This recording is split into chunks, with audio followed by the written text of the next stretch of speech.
బోతుల్లో పూడుస్తాము ఎందుకంటే వచ్చారు సార్ మీరు వెళ్ళిపోయిన వాళ్ళు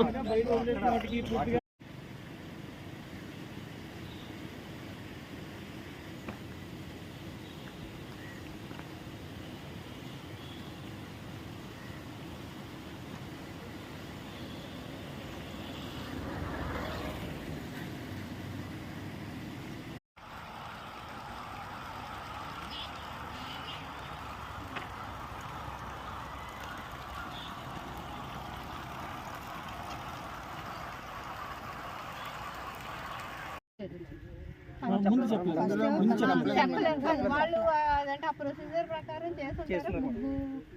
బ్లీచింగ్ లోపలికి